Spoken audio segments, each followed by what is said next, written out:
ترک نیشنلزم. ہمارے ہاں چلی تو اسلام کے نام پر پاکستان کا مطلب کیا؟ لا الہ الا اللہ. پھر پاکستان قائم ہوا معجزے کے طور پر، بلکہ نازل ہوا ہے لیلۃ القدر میں.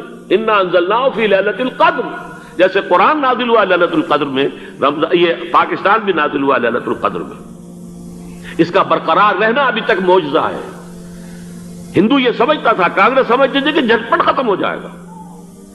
پھر یہ کہ اس کا قرارداد مقاصد کا پاس ہو جانا، مزید بھی اور اضافی دفعات دستور میں آ جانا، اب کمرشل انٹرسٹ کو ربا قرار دے کر حرام قرار دینا، یہ سارے لینڈ مارکس ہیں کہ جو اشارہ کر رہے ہیں کسی چیز کی طرف.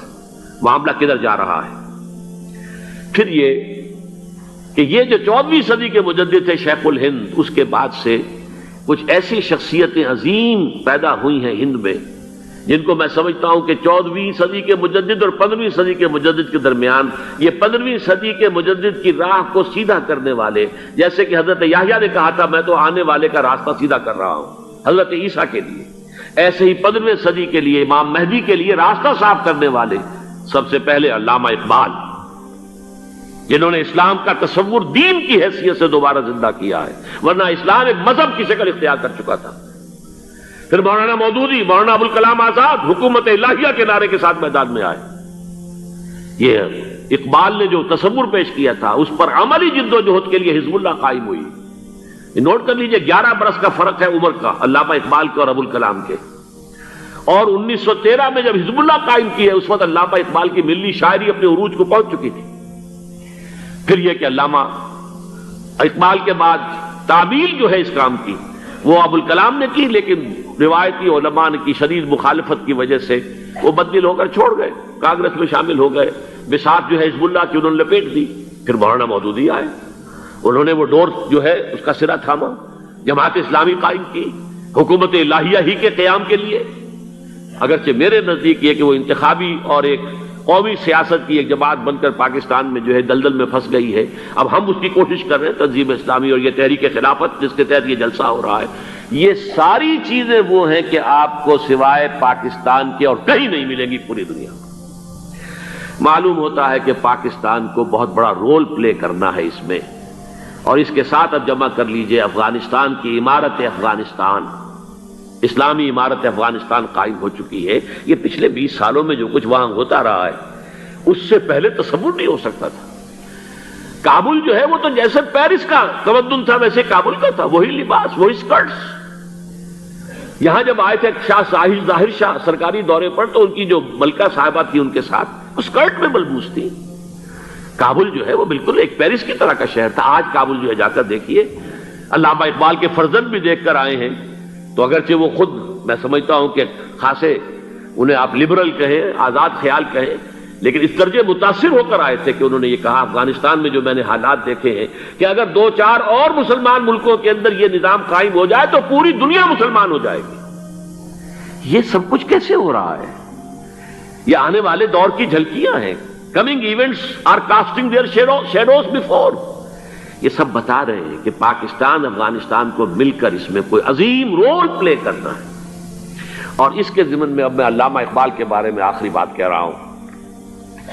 علامہ اقبال کے بارے میں عام یہ خیال ہے، انہوں نے اپنے خطبات میں مہدی کا اور نزول مسیح کا، حالانکہ میں کل پڑھ رہا تھا مولانا سید احمد اکبر آبادی رحمۃ اللہ علیہ کا ایک مقالہ ان کا کہ علامہ اقبال نے ابن خلدون کے بارے میں یہ کہا ہے کہ مہدی کا اور نزول عیسیٰ کا دونوں کا انہوں نے انکار کیا ہے. حالانکہ ابن خلدون نے نزول عیسیٰ کا انکار نہیں کیا، صرف مہدی کا انکار کیا ہے.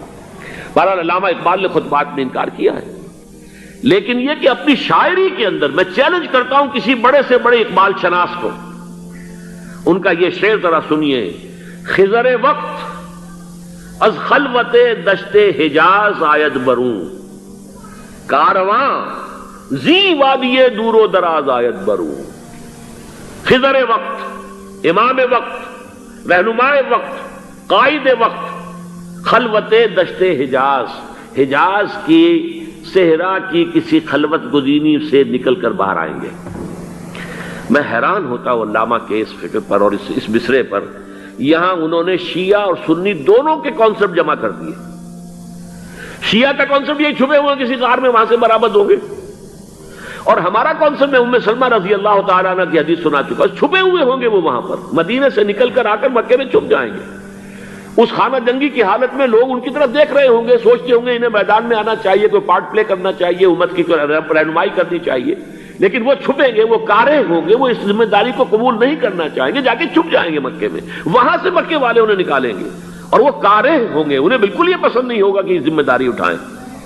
تو خضر وقت از خلوت دشت حجاز آیت بروں، کارواں زیں وادی دور و دراز آیت بروں، کارواں جو چلے گا ان کی مدد کے لیے اس وادی دور و دراز، اس زیں عظیم وادی دور و دراز، یہ وادی سندھ ہے۔ وادی سندھ جو ہے ہم سمجھتے ہیں کہ صرف یہ پاکستان اور پنجاب جو ہے یہ اس میں شامل ہے، سندھ اور پنجاب نہیں، افغانستان کا پورا مشرقی علاقہ اس میں شامل ہے۔